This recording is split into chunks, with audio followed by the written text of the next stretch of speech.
Hi guys, welcome back to my channel again. Mamangda sigi video sigi mamang sida ai ki nahan pot khar ai nahan projector ka lebagi unboxing tawagi video khara hapchar ke aduga hozik aduga last what is in my tote bag to do tarake ko do maming say. Hi guys, welcome back to my channel. I get cut the layers going on projector. See the projector say the only say 29,000 do aina 12,000 something that label is projector say. Aina projector say at home tamda tanga su label meram say aigi akuma wala ani da akuma wala sum aigi say TV do aina TV do happen da projectors lay kan ba duna projector say tu da lay sala ado mayam unboxing tawjar ke yemina say kay kamay kali habado aduga adu si sak nga le khol ke adu gidi o dai gi game to nate si paisa si saving toraga ai koi ba chat ke si rupa chonga to ni ka ai le pi chaw de rupa chonga ste chaw to le saving करके मैं जाऊंगी घूमने international trip अदुगा सी से मैं खो खरीद लेने Wednesday, kung matapos ito niya pala, umay ka niya ako ito. Ay tiri foundation doloy to kaya na daw kainis layla. And this is one of my favorite hair serum. Sise ko ay maybe this is my 5th bottle or something. Yeah, I'm not like na. And this tiri si na ay third oy bako ai to khara yauri bako do si cushion do na para oh my god, I'm loving it. Oh wow, hangari am do yauri bani na slay da ado mayam na ingon da kai set si na gen so ina hankani ado ai natural ivory season ivory had kang de 21W season ado si se khoga age chikai na kang de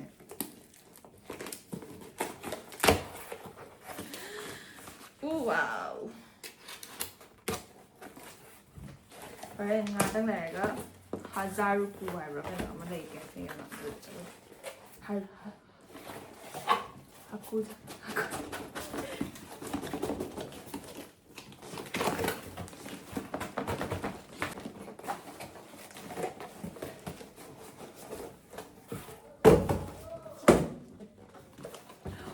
wang Amazon projector se hore hoje yenge kamai tawya ba mayam si se ai projector no phazagi kapane ba ko tem sum hapak pane aduga sis na lai ai projector so mayam si se ai glue gi tote bag ne ko si se tote bag se pura shai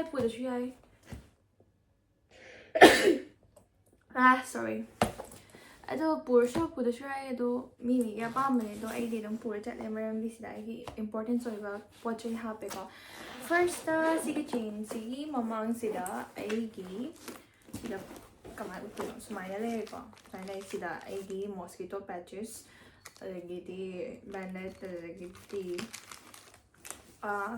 sise ke ba wet wipes aduga manungda sida yawe ko this is the chain of my yawe. See the chain of my eyes over. It was not I ever. And the sigi mamangi chains the cup. See that I kind of passport, a small diary. The most valuable thing, pen. Yeah, important or a pen say. And small diary again. Lipstick. Dysin. I medical kaya pochai hapa woody lay ko do. Kaya do lagi. Sida I have my scarf. Sida word search sige book se. Yam na helpful oye maram di sise long flight leibda koi di phone do sijinaba yadabanina sise adum matam lenbo ina sida adum use tore yamna phai case pouch ne ko se case pouch I'll show you later. So power bank is yamna mandatory oye aigi oina maramdi delay oigani or is khangde dai kamai tawni is khangde aduna this is perfume, a small perfume. See they head ida head ka aigi band da ai headphone ga ko ajuga almost kang tik pa sam ki jai ai de duna na khamra nung dang gum bai flight da gi di ai ma ta daga cap ki to ba se chai de nai correct ai ma ta flight chat pa se isa se nu ai te ba ko tum da bi phasan chat pa tum da bi chat pa ni na du gi Mentos chewing gum na kong do phul laga la chewing gum chab se phai ba hachmola isna ayuki flight ta kai no char kan da piu kis feel or kan da si je tong na ba ko parleji isna ai gi lambi se na hui ga le ba yam khong ba do mu ki ready I'm gonna feed them sisna mayam this is my video the be tong na ba tube ma'am lai ko me tube hai se ma'am hai khang ba mi syang ga ni khang da mi syang ga ni hai di koi gi alcohol ka test to bu ni si gi se to ta na flight chat pa sunya ya de si ta ho dra ga di thabak ta gi tha hom wa tha ra ni smai na moi gi smai nam nei da ne ko imagine nam nei da ne ba to hap cha da kam da do mo na do ya to ra ni si am na bu tri oi ba pot ne this is my belt extra belt ni ko sanitary pads si dai se lai re ko daga amuk atopa side tam gi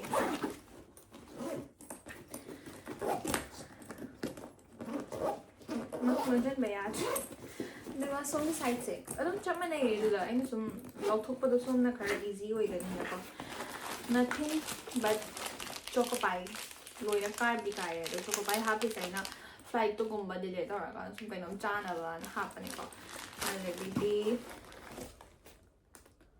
shoe shine ama khungu to kai no to ra kan da tok no ba do ani happy ma kai no to sisna otribin na ton gum phula kan da ko to na ba this is not Thai bomb.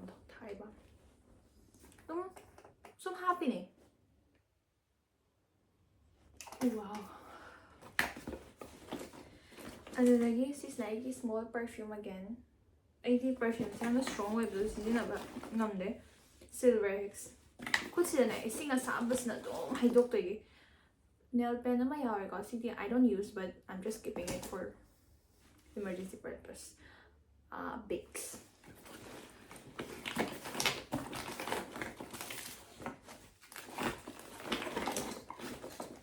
This is the last.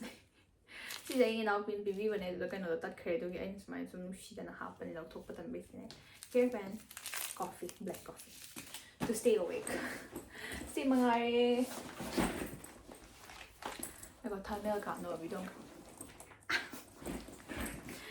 I think this is my gas pouch. Guess the all they do gas pouch. A high gear, hand cream. Asi cushion foundation se ai na dum hapa hai di sum ai do si de ming jen ka yeng na boin hapa ne du however layover gum bagi pull out or kan do su ai kem pu ho so at least I have this thra as my na to ai na ko sisina inside ki akoi ki recommend I lipstick oops that's okay. This is not lip tint though. Romantic. Ketchup. I do sandwich kung bakara am chagal lebo ko flight da do mina refuse store ko kung bado. Messi coffee se I na do extra in half pa hai ni. This is also red color ki lip tint la hai. This is na creme relief roll on ko. Bandit.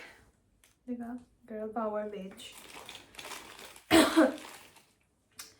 Omni Gel ꯃꯔꯝꯗꯤ ꯑꯩꯁꯦ ꯍꯧꯖꯤꯛꯀꯥꯟ ꯋꯦꯠꯁꯦ ꯌꯥꯝꯅ ꯍꯦꯟꯒꯠꯂꯦ ꯑꯩ ꯈꯪꯉꯦ ꯃꯌꯥꯝꯅ ꯑꯗꯣ ꯋꯦꯠ ꯍꯟꯊꯍꯜꯂꯣ ꯍꯥꯏ ꯑꯗꯣ ꯆꯥꯅꯤꯡꯉꯦ ꯃꯌꯥꯝ ꯆꯥꯅꯤꯡꯉꯦ ꯆꯥꯔꯒ ꯑꯗꯨꯝ ꯂꯩꯕꯁꯦ ꯑꯩꯗꯤ ꯌꯥꯝ ꯍꯔꯥꯎꯖꯩ ꯆꯥꯔꯤꯈꯩ ꯑꯗꯨꯝ ꯍꯔꯥꯎꯖꯩ ꯆꯥꯗ꯭ꯔꯒ ꯏꯁꯧ ꯌꯥꯝ ꯂꯥꯡꯉꯦ ꯏꯁꯧꯁꯦ ꯈꯨꯂꯥꯡ ꯑꯃꯅꯦ ꯆꯥꯗ꯭ꯔꯒꯗꯤ ꯑꯗꯨꯅ ꯆꯥꯕꯁꯦ ꯌꯥꯝ ꯄꯥꯝꯖꯩ ꯑꯗꯨꯅ ꯑꯩ ꯅꯣꯏꯈꯤꯒꯅꯤ ꯑꯩ ꯈꯪꯉꯤ ꯑꯗꯨꯕꯨ ꯑꯩ ꯍꯧꯖꯤꯛꯀꯥꯟ ꯆꯥꯅꯤꯡ ꯊꯛꯅꯤꯡꯕ ꯈꯔ ꯄꯣꯛꯇꯦ ꯁꯤꯁꯦ ꯑꯩꯅ ꯈꯟꯕꯗ ꯏꯌꯥꯡ ꯀꯪꯉꯝꯗꯥꯏꯒꯤ ꯃꯥꯜꯂꯦ ꯈꯪꯗꯦꯗ ꯑꯗꯨꯒ ꯁꯤꯁꯦꯀꯣ ꯑꯩꯈꯣꯏꯒꯤ ꯀ꯭ꯔꯨꯈꯩꯁꯦ ꯖꯦꯗꯥꯗꯒꯤ ꯁꯤ ꯄꯔꯐ꯭ꯌꯨꯝꯅꯦꯕꯀꯣ ꯁꯤꯁꯦ ꯑꯩꯈꯣꯏꯒꯤ ꯀ꯭ꯔꯨꯈꯩꯒꯤ ꯖꯦꯗꯥꯗꯒꯤꯅꯦ ꯄꯔꯐ꯭ꯌꯨꯝ ꯌꯥꯝ ꯂꯩꯌꯦꯕ ꯑꯗꯣ ꯑꯩꯗꯤ ꯁꯨꯡꯂꯩ ꯂꯩꯇꯦ ꯃꯅꯝꯁꯤꯡꯗꯣ ꯌꯥꯝ ꯀꯜꯂꯦ ꯑꯩꯅ ꯍꯧꯖꯤꯛ ꯎꯠꯂꯤꯕ ꯄꯔꯐ꯭ꯌꯨꯝꯗꯣ ꯑꯗꯨꯒꯨꯝꯕꯇꯪ ꯁꯤꯖꯤꯟꯅꯩꯌꯦꯕ ꯑꯗꯨꯅ ꯃꯣꯏꯒꯤ ꯄꯔꯐ꯭ꯌꯨꯝ ꯀ꯭ꯔꯨ ꯑꯃꯅ ꯇꯄꯛꯄꯗ ꯂꯩꯕꯗ ꯑꯩꯅ ꯃꯣꯏꯒꯤ ꯐ꯭री ꯐꯪꯕꯗ ꯑꯩꯅ ꯁꯤꯒꯤꯁꯦ ꯂꯧꯕꯅꯦꯕꯀꯣ ꯁꯤꯒꯤ ꯃꯅꯝꯁꯦ ꯈꯪꯕ꯭ꯔꯥ ꯄꯥꯎꯗꯔꯒꯤ ꯃꯅꯝꯅꯦ ꯄꯥꯎꯗꯔꯒꯤ ꯃꯅꯝꯅꯤꯅ ꯈꯔ ꯐꯅꯤꯗꯅ ꯑꯗꯨꯅ ꯑꯩꯅ ꯁꯤꯁꯦ ꯂꯧꯕꯅꯤꯗ